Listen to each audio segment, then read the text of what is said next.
Amém. Glória a Deus. Que Deus continue nos abençoando. Eu não vou apresentar aqui de forma direta, até para não espantar, mas eu quero agradecer, a Deus pela vida dos meninos que trabalham comigo. Nós temos um ambiente muito saudável de trabalho lá no sítio, e hoje eu tenho o privilégio de tê-los aqui, compartilhando conosco deste culto, e quero agradecer a Deus pela vida de vocês. Deveria colocar vocês de pés, mas não vou fazer isso, certo? Que Deus abençoe. Bom, irmãos, deixa eu fazer uma reflexão com vocês hoje. Nós sempre vivemos e enfrentamos ambientes de adversidade. Encontrar uma oposição nunca foi nenhuma novidade para nenhum de nós. Desde que nos entendemos por gente, por pessoa, quer ainda na infância, na adolescência ou na juventude, ou depois de ter ganho a maioridade, sempre tivemos que lidar com os desafios, com as perdas, com as crises, com os problemas. Sejam eles financeiros, sejam eles emocionais, conjugais, espirituais. Independente da origem ou de onde esse problema irá nos afetar, nós recebemos uma instrução bíblica de que enquanto estivermos neste mundo, precisaríamos de ânimo, porque neste mundo enfrentaríamos tentações, aflições e problemas. Se já fomos alertados que enfrentaríamos os problemas, precisamos também ficar atentos, porque a Bíblia aqui nos expôs a realidade dos problemas, também irá nos nortear para que caminho devemos andar para encontrarmos as soluções. Às vezes, as soluções ou a solução está mais perto de nós do que imaginamos, mas muitas vezes o medo neutraliza a nossa capacidade de enxergar. E às vezes nos sentimos perdidos, abandonados. Mas o que eu quero mostrar para mim também e para vocês hoje é como Deus nos sinaliza de que maneira nós precisamos enfrentar os nossos problemas. Porque independente do que seja, eles precisam ser enfrentados, eles precisam ser vencidos. Por pior que seja o que você fez, o que você está sofrendo, você precisa entender que há solução para isso. Talvez ela não seja tão simples de ser encontrada como você gostaria. Talvez você precisou de muito menos tempo para criar o problema do que vai precisar para conseguir consertá-lo. Se nós tivéssemos dimensão que um erro de alguns minutos ou segundos pode levar diversos meses ou anos para serem restabelecidos ou consertados, nós não teríamos feito. Mas é importante nós olharmos e vermos como Deus vai sinalizar do que Ele é capaz de fazer. E se tivermos consciência disso e usarmos as ferramentas certas, eu já perguntei isso aqui, mas vou de novo. Quem aqui já apertou um parafuso com uma faca? Levante a mão, por gentileza. Por que que você fez isso? Será que você não sabia que para apertar um parafuso a faca não é adequada? Mas por que é que você usou a faca? Porque na hora você não tinha a chave. E por você não ter a ferramenta certa, você acabou utilizando aquilo que você tinha à mão, que talvez, certo, não foi feito com tanta precisão, precisou de mais esforço, danificou a cabeça do parafuso, mas é o que você tinha para resolver seu problema. Pessoas que utilizam ferramentas inadequadas, pessoas que utilizam seu relacionamento para com Deus, para com a sua fé, de forma inadequada, pode até alcançar algum tipo de resultado, mas às vezes com um nível de demora muito grande, com um nível de esforço muito grande. Então vamos olhar o que Deus nos sinaliza, e eu pediria que você abrisse aí a Bíblia e colocasse aqui no telão para mim, Êxodo, capítulo 14, verso de número 21. Êxodo 14, 21. Isso. Olha o que diz o texto. Então, Moisés estendeu a sua mão sobre o mar, e o Senhor fez retirar o mar por um vento forte, ou por um forte vento oriental, toda aquela noite, e o mar tornou-se em seco, e as águas foram partidas. Feche seus olhos. Senhor nosso Deus e Pai, continua falando conosco. Usa-me como um canal de bênção nesta hora, pelo poder do nome de Jesus, em nome de Jesus, amém, glória a Deus. Deixa eu falar com vocês, e porque hoje quero mostrar a vocês, ambientes que estavam fortemente fechados, situações que aparentemente não tinham saída, e como Deus criou uma maneira de fazer com que a solução chegasse até aquele ambiente. Provavelmente nós estamos lidando, nesse texto, com um dos maiores medos daquele povo. Quando nós olhamos aqui, o povo de Israel certamente tinha um grande problema com inundação, com uma quantidade excessiva de água. Apesar de já ter centenas de anos que o dilúvio havia acontecido, uma única família acabou originando o povo que agora está preso no Egito.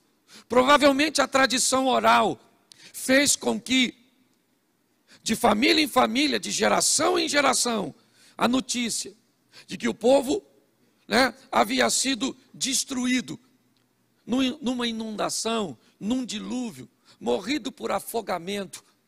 E agora, centenas de anos depois, aquilo que matou seus ancestrais está agora diante do povo de Israel, saindo do cativeiro egípcio, e a proposta é que a travessia seja feita sobre o mar. Se você conhece um pouquinho mais sobre isso, provavelmente você sabe que por onde o povo de Israel provavelmente passou, não seria nenhum absurdo que aquelas águas abrissem, recuassem, até utilizando o próprio texto bíblico que diz que um vento que durou basicamente a noite toda. Eu não sei se você tem dimensão quantas pessoas aproximadamente saíram do Egito.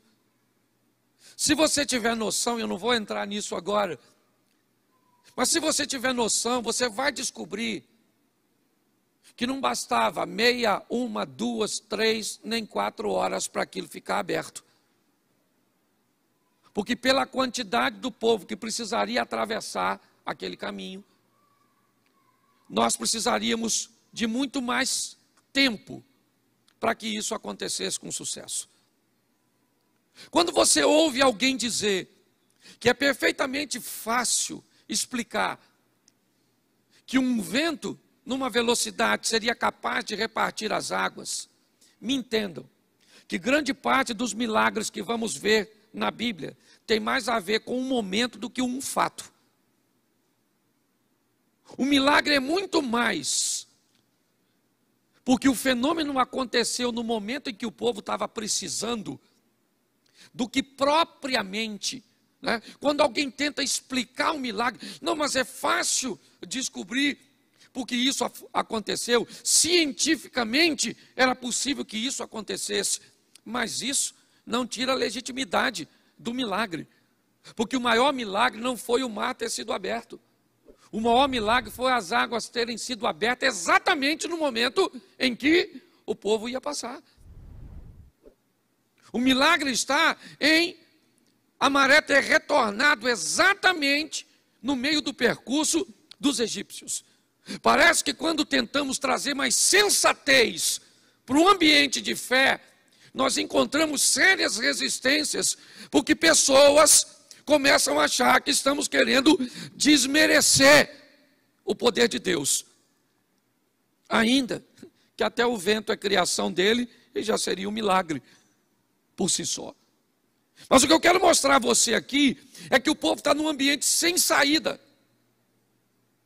E eu não sei se Deus está com a intenção de mostrar a este povo que o que matou um povo lá atrás por desobediência pode ser controlado por Deus agora.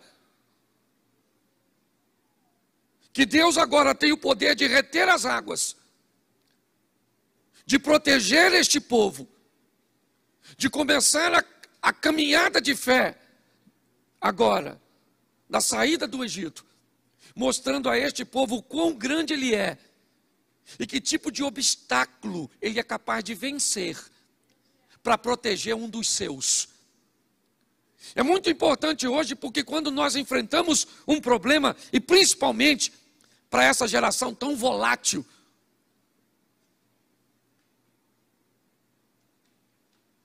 que muitas vezes sofre por coisas tão pequenas, que querem desistir por coisas tão banais. Se nós entendemos que o Deus que nós servimos pode abrir um mar, pode fazer um milagre para proteger e salvar um dos seus, com certeza nós vamos levar uma vida um pouco mais tranquila. Pelo menos no que diz respeito à segurança de um Deus que vai agir. Muitas pessoas hoje querem desistir de seus relacionamentos, querem desistir de sua vida profissional, querem desistir da sua caminhada de fé. Mas por quê? Não, pastor, eu estou debaixo de uma pressão tão grande. Será que você não consegue ver que o Deus que você serve abriu um mar para libertar seu povo, para agir em favor de seu povo, e um Deus que fez tudo isso não pode agir em nosso favor? Às vezes o que precisamos é apenas um pouco mais de resistência, de tenacidade, para que possamos ficar de pé e entendermos o que Deus está querendo nos mostrar.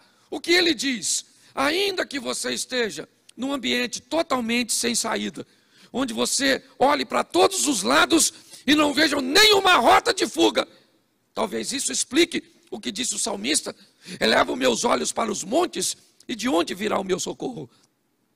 O meu socorro vem do Senhor, que fez os céus e a terra. Me parece que o salmista está dizendo: um monte ainda é um local muito baixo para olhar. Me parece que ele está dizendo: quando eu olho para os montes, eu ainda pergunto de onde virá o meu socorro, mas eu descubro que acima dos montes ainda tem um lugar onde eu posso colocar a minha segurança e a minha fé, porque é de lá que Deus vai enviar recursos para a minha vida. Eu não sei o que você precisa hoje, eu só sei que você precisa entender que o Deus que você serve pode controlar, certo? Toda a situação, simplesmente para que você e eu saiamos ilesos. E nós precisamos acreditar nisso. Por isso, não se desespere, não desanime, prossiga na sua caminhada. Eu confesso a vocês, é a minha primeira grande crise como pastor. Eu tenho apenas, basicamente, 9 anos que me tornei pastor. Vai fazer 7 anos aqui e eu tinha sido consagrado 2 anos antes. Mas eu vou falar para vocês, eu nunca vi tantas pessoas desistindo de sua caminhada, certo? olhando para a sua caminhada de fé e dizendo: está muito difícil, está desafiador, eu estou querendo paralisar. Eu sou daquela época onde nós mesmos, meninos, encarávamos a vida de uma forma totalmente diferente. Quem aqui já cortou o pé com um caco de vidro e tem menos de 10 anos? Deixa eu estender mais um pouquinho, porque tem pouca gente. Tem menos de 15 anos e cortou o pé no caco de vidro? Levante a mão. Menos de 15 anos de idade. Menos de 15 de idade. Você é um adolescente. 1, 2. Quem aqui tem menos de 20 e furou o pé com prego? Levante a mão. Menos de 20. É só para você ver que a nossa geração, quem aqui tem mais de 30 e furou o pé com prego já na vida? Levanta a mão. Arrebentou a barada. Show de bola. Quem aqui tem mais de 30 e cortou a cabeça no arame farpado porque ia passar de baixo? Levanta a mão. Quem aqui tem mais de 40 já teve frieira e bicho de pé? Levanta a mão. Louvado seja o Eterno. Pastor, o que você está falando? Eu estou falando que nós temos gerações diferentes. Entendeu? Até as músicas sertanejas eram diferentes. Na minha época, o camarada, quando era traído, o máximo que ele fazia era dormir na praça. Hoje o cara mata a mulher, mata os vizinhos, mata tudo.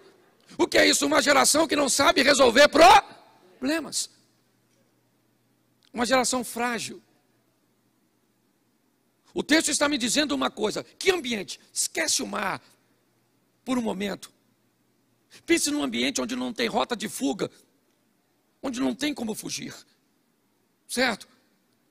O faraó mandou o seu exército vir atrás de Israel.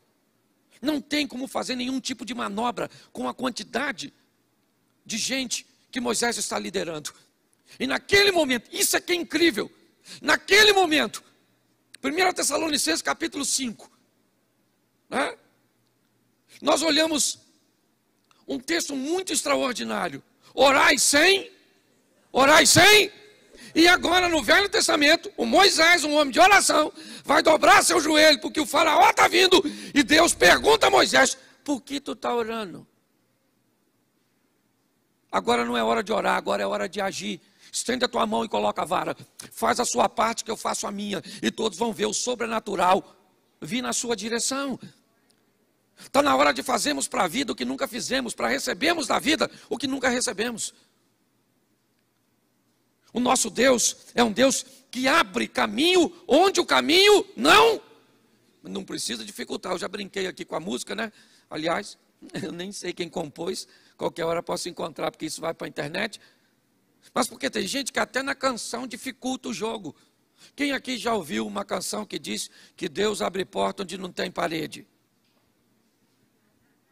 Aí eu me perguntei quando eu estava cantando: para quê uma porta num lugar que não tem parede? Você quer porta onde não tem parede? Sim ou não? Porque não precisa. Você consegue me entender a mente de algumas pessoas? O que eu quero mostrar para você hoje é que a situação pode estar fechada e sem saída, mas se Deus estiver com você, o mar vai ter que se abrir, o deserto vai ter que te fazer prosperar, as coisas vão acontecer, porque tudo responde a Deus, e Ele é o Todo-Poderoso, amém? Então é importante entendermos isso. O primeiro milagre que o povo vai viver, me parece que é um ambiente de cura. Vamos sair, e de que forma? Já tinha as 10 pragas do Egito, que tinham sido sensacionais para o povo de Israel. Mas atravessar algo e superar algo que tinha vencido aquela geração lá, sobrado apenas Noé e sua família, para o povo, era um grande desafio. E Deus está mostrando: o que destruiu seus ancestrais não destrói você. O que você tem? Você tem uma herança hereditária de um câncer? É isso? Você tem uma herança hereditária de uma hemodiálise? Me ajude aí na doença. Falhou a mente. Não, quem faz hemodiálise. Mas agora faltou o nome, tá bom, é isso aí mesmo. Porque tem hora que dá um branco aqui, certo? Mas preste atenção, o que tem? Pastor, na minha casa todo mundo divorciou. Está na hora de quebrar isso, isso não é para você. Na minha casa, todo mundo, ninguém prosperou. Está na hora de quebrar isso. Não é porque venceu lá atrás que vai vencer você. Nós precisamos tomar uma postura, um posicionamento. E descobrimos que o Deus cujo qual nós andamos, Ele abre e cria circunstâncias onde elas não existem para nos livrar. Posso ouvir um amém? Amém. Coloca para mim Josué capítulo 6, verso 1. Eu quero te mostrar uma segunda situação. Se em Êxodo Deus resolve coisas grandes, olha só. Ora, Jericó cerrou-se, estava cerrada por causa dos filhos de... Nenhum saía nem... Preste atenção. A cidade de Jericó está fechada. Porque o povo que atravessou o mar e viveu o milagre, vem vivendo uma vida de milagres, uma vida de lutas. Você pensa que foi só a opressão do Egito? Não. Ela acabou, mas estava o mar. Eles venceram o mar, agora vêm os obstáculos. É a sede, é a fome. Você pensa que isso é o maior problema? Tem Og e Seom. Israel vem caminhando, é verdade? Sim. Imagine na vida do povo de Deus. Acaba de vencer um obstáculo e aparece outro. É vencer uma crise e aparece outra. E o povo vai vencendo, superando, crescendo. E agora, o povo se depara com uma cidade fechada. Fechada como o mar estava. É verdade. Mas quando nós olhamos para esse ambiente, que mensagens nós podemos tirar hoje sobre Jericó? Basicamente duas. É o que eu quero esclarecer com vocês aqui. Primeiro, a insatisfação de alguém que está dentro. Raabe, a prostituta. Quando eu olho para Jericó, o que eu vejo? Eu vejo que além dos muros que vão cair, além da cidade que vai ser destruída, nós vamos ver o coração de uma mulher que resolve se posicionar. Me parece que se com o mar nós descobrimos que Deus pode fazer coisas grandes, com Jericó nós descobrimos que para que coisas grandes aconteçam, nós precisamos nos posicionar.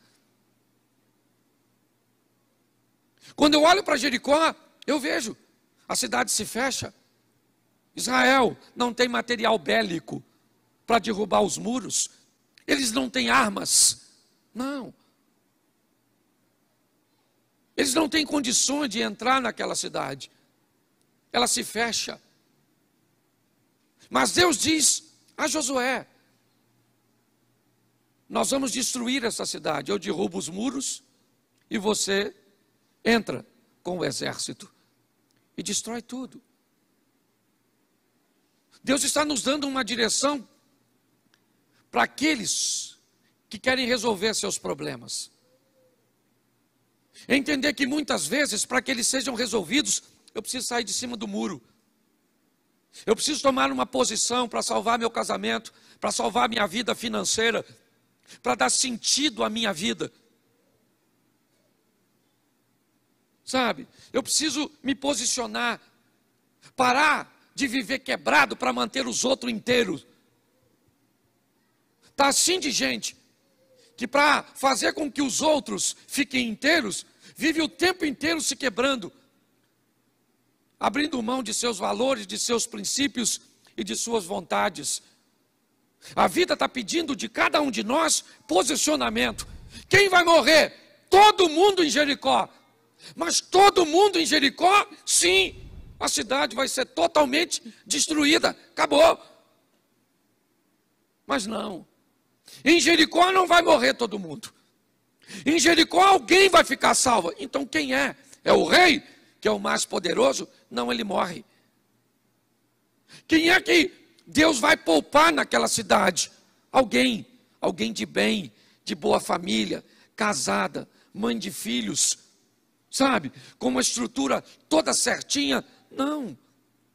Quem vai ser salva de Jericó é uma prostituta. Quem vai ser salva em Jericó era uma mulher cujo o nome não era muito agradável, cuja reputação não era das melhores. Mas por que ela vai ser salva, pastor? Porque ela resolveu que aquilo ia ter fim. Ela resolveu que aquilo ia acabar. Você sabe qual é o problema de muita gente? É que elas não sabem a diferença entre tolerância e tentativa. Pastor, já faz 15 anos que eu estou tentando viver com esse homem. Tentando onde? Tentando com quem? Onde é que você foi? Que ferramenta você tem usado? Você não tentou, você tolerou. Já estou tentando, pastor, com meu filho há muito tempo. Tentando com o quê? Com psicólogo, com psicanalista? Você está tentando com o quê? Quais são as ferramentas que você está usando para resolver? As pessoas chamam de tentativa, na verdade é tolerância. Eu estou tolerando há 10 anos, então tolera mais 10. Não desiste não, que intolerância você se tornou especialista. Mas está na hora de você parar de tolerar e começar a tentar fazer alguma coisa para que a sua vida saia de onde está e vá para onde você deseja que ela esteja. Nós temos que parar de brincar com a vida, gente, porque a vida é uma só, está acabando. Gente, não precisa se cumprir mais nada. Aliás, nós só estamos aguardando o tal do anticristo, que não deve nem estar longe. Esse dia alguém perguntou, pastor, Jesus está voltando? Eu falei, tá, e já deve ter saído de lá. Já está chegando. De tanta coisa que nós estamos vendo. Mas o que a vida está pedindo de mim e de você? Postura, posicionamento. É isso que nós estamos vendo aqui, certo? O que Jericó me informa? Estava tudo fechado. E se você pensa que o maior problema é nos portões da cidade, não é. É a sentença que está sobre todos os que moram dentro dela. Olha bem, isso é que é mais importante. O que caiu de mais poderoso não foi o muro, foi o coração de algumas pessoas que moravam lá dentro. Foi isso. Mudar um coração, mudar uma mente, mudar um pensamento, é muito mais difícil do que derrubar uma casa, do que derrubar um muro. A lição que a Bíblia está me dizendo é: se a sua mente mudar, se você resolver sair de cima do muro para se posicionar em favor da sua vida, dos princípios e valores de Deus, você vai ver o que Deus é capaz de fazer na sua vida. Pessoas diferentes recebem a mesma informação e, por serem diferentes, se comportam de forma diferente debaixo do mesmo ensinamento.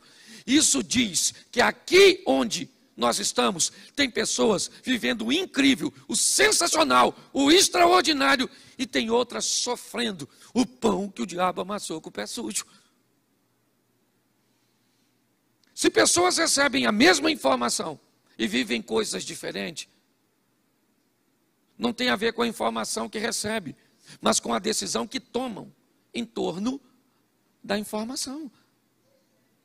Se nós mudarmos nossa postura, as portas vão abrir.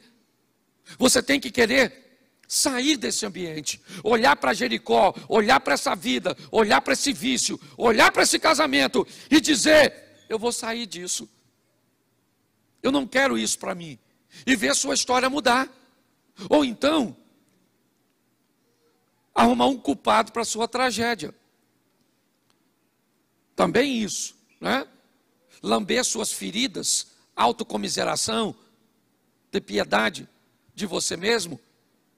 sabe? Olhar para as suas feridas e achar que em sua saliva tem alguma substância terapêutica. Nós precisamos, irmãos, entender que o nosso Deus é grande, a ponto de abrir um mar, mas que para que coisas aconteçam na nossa vida, nós precisamos nos posicionar e sair de cima do muro. Amém?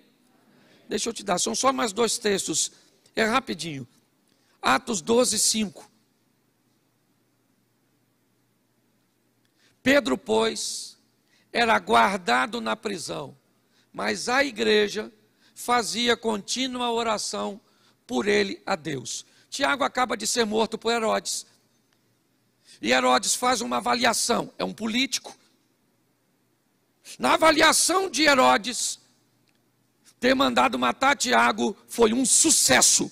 Então ele manda prender a Pedro, com o propósito de dar a Pedro o mesmo fim que deu a Tiago.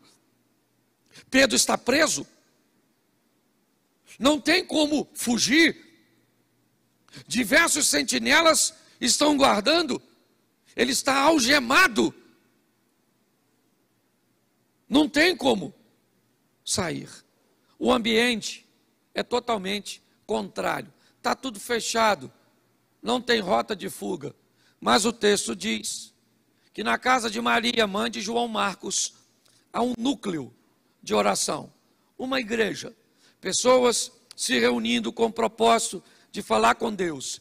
E essas pessoas que não têm poder político, não têm influência econômica, não têm material bélico, armas, para invadir aquela prisão e libertar Pedro, ela tem joelhos.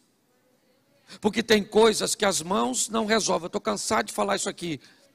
O que suas mãos resolvem, não peça a Deus para resolver. Mas o que suas mãos não resolvem, não poupe seus joelhos. Porque tem coisa que você não vai poder resolver, mas Deus pode. Tem situações que você não vai conseguir sair, mas Deus tem uma saída. E lá na casa de João Marcos, mesmo, ou da mãe de João Marcos, mesmo Pedro estando preso, eles estão orando e clamando a Deus. Para quê? Para que Pedro seja liberto. Pedro está dormindo na prisão quando o anjo chega. Um alvará de soltura chegou no céu e um habeas corpus celestial foi liberado. E os advogados podem dizer amém. É isso. Pedro está achando até que está dormindo. Um anjo chegou, tocou no Pedro, as algemas caíram. E o anjo falou: Pedro, calça a sandália e vão vazar. Pedro levantou achando que estava sonhando e começa a sair até que se depara com um portão. E o texto diz que a porta se abre automaticamente, por si só. E Pedro então sai. E quando ele está lá fora, o anjo some. E Pedro acorda e diz: caramba, não era sonho, estou solto. E corre para casa, para onde a igreja estava. E quando chega lá, ele bate, uma garotinha vai abrir. Quando a menina olha e vê que é Pedro, sai correndo lá para dentro, não abre a porta. Porque tem gente que está orando pelo milagre, mas quando ele aparece, não está pronto para recebê-lo. A garotinha sai correndo e diz: o Pedro está lá na porta. Mas que Pedro que estava preso. E sabe o que eu acho mais interessante nessa passagem? É que a porta da prisão abriu para Pedro, sim ou não? Sim ou não? Claro que não. A porta da prisão abriu para o anjo. Porque se a porta da prisão abrisse para Pedro, quando Pedro chegasse na casa de Maria, a porta da casa também abria. Sabe por que a porta não abriu? Por quê? Por que a porta da casa de Maria não abriu? Porque o anjo não estava mais com Pedro. O que a Bíblia está dizendo? Você tem que andar com gente que abre porta para você, não que cria problema para você. Você só anda com cabeça de baga, com Zé Ruela, com gente que vai te puxar para trás. Eu quero ser santo, só anda com ele. Queria orar, só anda com a turma da pisadinha. Eu quero ler a Bíblia. Você anda com quem? Presta atenção, a prisão está fechada. Mas joelhos podem abrir prisões. Você está entendendo? Os seus joelhos, direcionados para Deus, podem abrir. Isso é magnífico quando você vai ver, por exemplo, os muçulmanos. Meu irmão, dá a hora daqueles caras orar.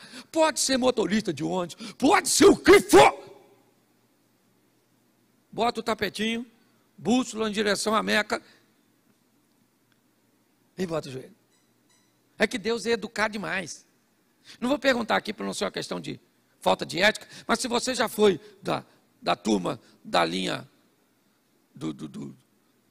da macumba, do negócio, se o santo falar, a entidade falar,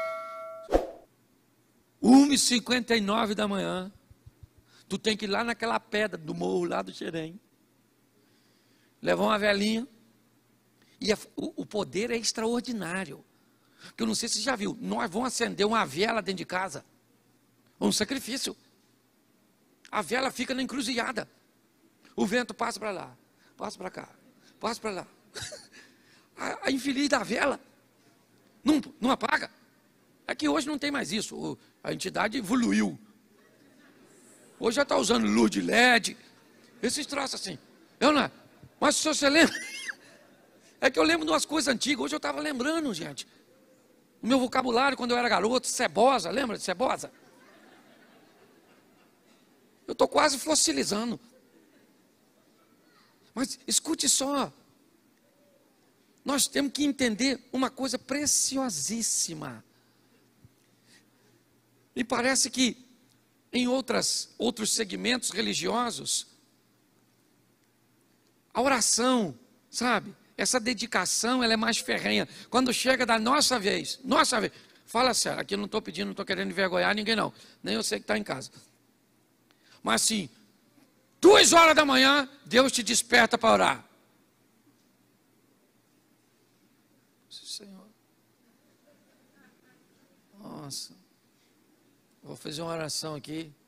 Ou você vai para a lateral da cama, dá uma escorregada, e conversa meio dormindo assim com Deus, que sabe de todas as coisas, inclusive que você está com sono. Eu não sei se você já parou para notar como nós tratamos determinadas coisas. O que nós aprendemos aqui era que Pedro não tinha saída, ele ia morrer. Herodes ia matá-lo. E não fica muito animadinho não, que esse camarada vai ser crucificado de cabeça para baixo. Mas naquele momento, a ligação de Pedro com gente que ora, fez com que Deus enviasse um anjo naquela prisão. Você hoje precisa que um anjo seja enviado para onde? Para um hospital onde está um ente querido seu? Para onde é? Para a sua casa, onde você precisa de um milagre? O Deus que nós servimos tem poder para fazer tudo isso. O que nós olhamos é este homem sendo livre de um ambiente cujo qual ele não tinha saída. O que Deus está querendo mostrar a mim e a você é aquilo que destruiu os outros não precisa destruir você no mar.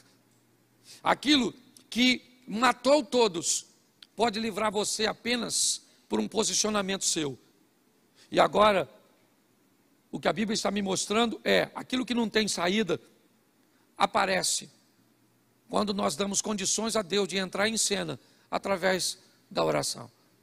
Mas para o último texto que eu quero usar com vocês, Atos, capítulo 9, bota só o verso 1. E Saulo, respirando ainda ameaças de morte contra os discípulos do Senhor, dirigiu-se ao sumo sacerdote, bota o 2 para ficar claro, e pediu-lhe cartas para Damasco, para as sinagogas, a fim de que, se encontrasse alguns daquela seita, quer homens, quer mulheres, os conduzisse presos a Jerusalém. Preste atenção, porque Deus mostrou sua força para repartir e para abrir o mar. Ele mostrou sua força para derrubar Jericó. Ele mostrou sua força para abrir uma prisão. Mas agora ele vai abrir um coração. Paulo. Ele está perseguindo os cristãos e nessa caminhada ele tem um encontro com Jesus.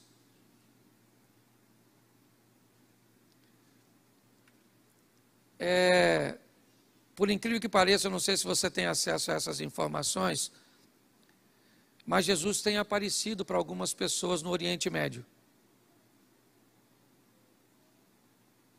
Pastor, Jesus? Sim.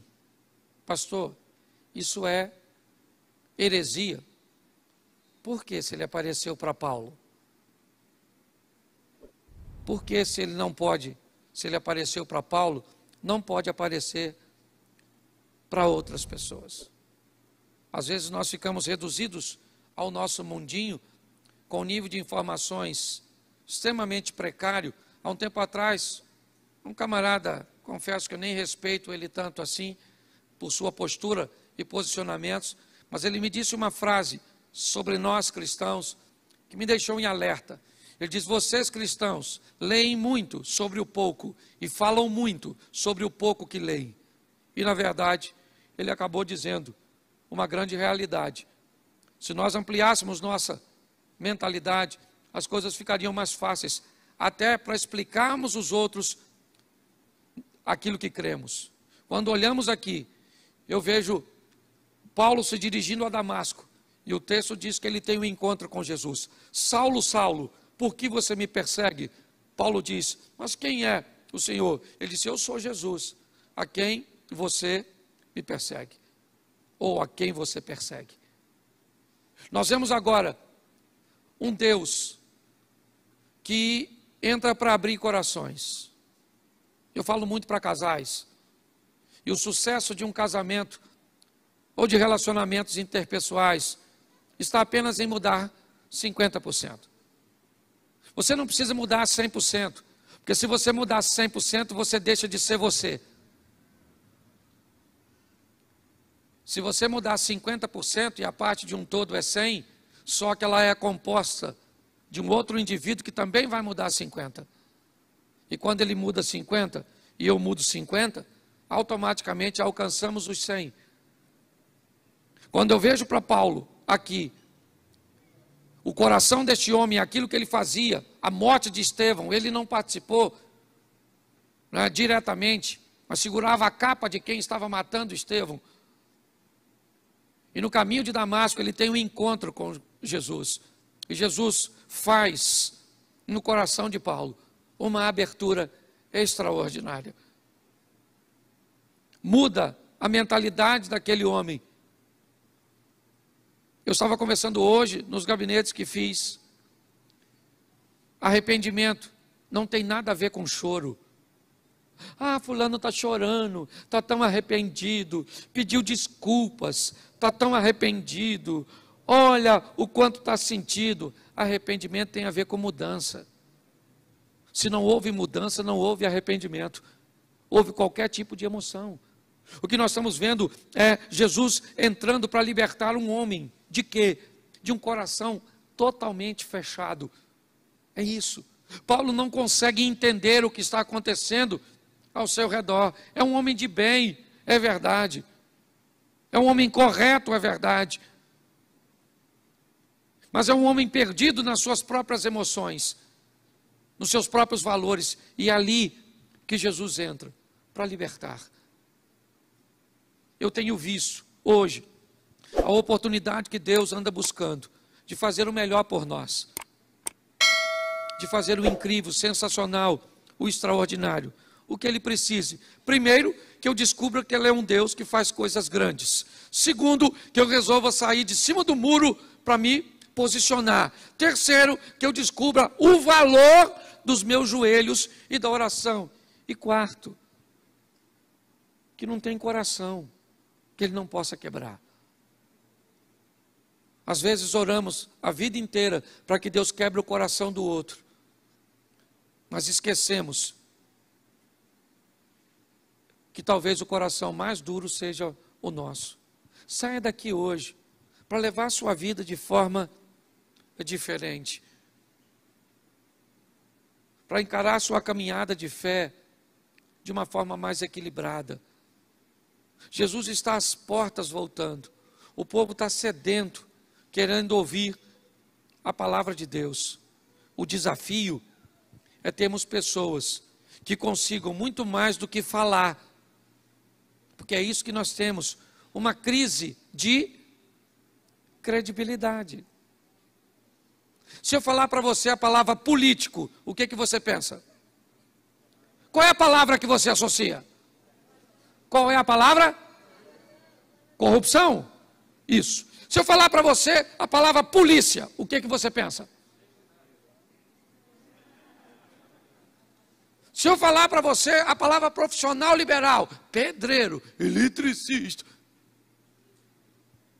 pare para pensar. Hoje nós estamos envoltos numa nuvem de ausência de credibilidade. É isso que estamos sofrendo. O maior desafio hoje que nós precisamos é resgatar a credibilidade. Ninguém acredita mais em nada. É tudo relativo. E o pior, inconscientemente levamos isso para Deus. Você pega uma garotada que está aí, tudo é relativo. Tudo é relativo. Relativizaram tudo. Que o casamento é relativo. O sexo é relativo. Tudo é relativo. É assim que funciona. Está na hora de nós tomarmos uma posição. Essa semana, não sei se você viu, eu postei. Simplesmente fui dizer quem eu sou, o que eu apoio, o que eu acredito. E, eu não sei se você viu, a quantidade de pessoas que entraram na minha rede social e disseram assim: pastor, tchau, estou indo embora, deixando de seguir. Você acha que as pessoas me seguiam? Não, elas se seguiam em mim. A partir do momento que eu falei o que elas não queriam ouvir, elas foram embora. E louvado seja o Eterno. Nós precisamos nos posicionar, porque o negócio está ficando feio. Você está dando uma olhada lá para os Estados Unidos, não gosto de falar de política, dessas coisas, mas eu preciso terminar falando disso. Jesus está, e diga para quem está do seu lado: você é bom demais para ir para o inferno.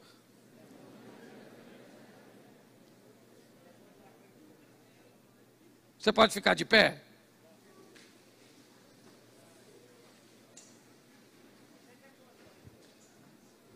Você fecha seus olhos, pode fechar que ninguém vai pegar nada seu. Rio de Janeiro está perigoso, mas nem tanto.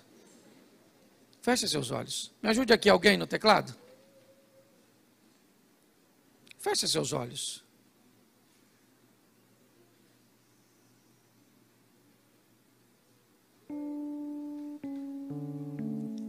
Só para que você saia daqui organizando na sua mente: quem é Deus?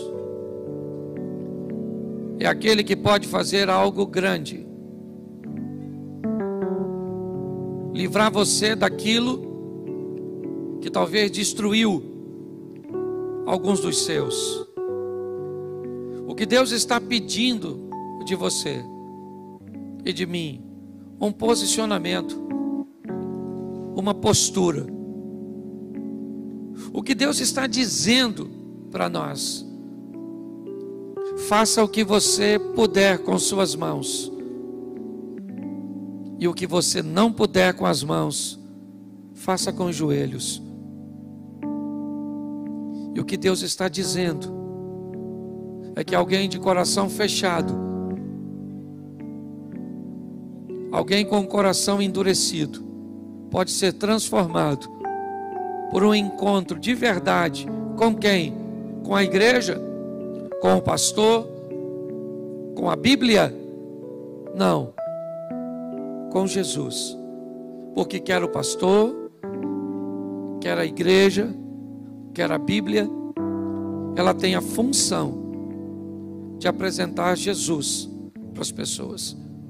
Que você saia hoje daqui com essa mensagem no coração. Talvez você já sabe que Deus é grande, mas não quer se posicionar. Talvez você já tomou até uma posição, mas não quer orar. Talvez você está até orando, se posicionando e acreditando que Ele é grande, mas não quer ter um encontro com Jesus. Por isso, nessa hora, com muito respeito, quem age nessa igreja é o Espírito Santo de Deus. O culto está acabando, eu não posso ir com você, o ministério de louvor não pode ir com você, mas tem alguém aqui que pode. Esse alguém é o Espírito Santo. De olhos fechados, se hoje você quer voltar para Jesus, tomar uma postura, mudar a sua vida, se hoje você quer tomar essa decisão pela primeira vez, só se tiver alguém assim, eu queria que você levantasse a sua mão e eu quero orar por você. Tem alguém hoje que quer dizer: eu quero voltar para Jesus, eu quero te receber pela primeira vez? Levante a sua mão e nós vamos orar. Tem alguém? Tem uma pessoa ali? Tem mais alguém? Só se tiver.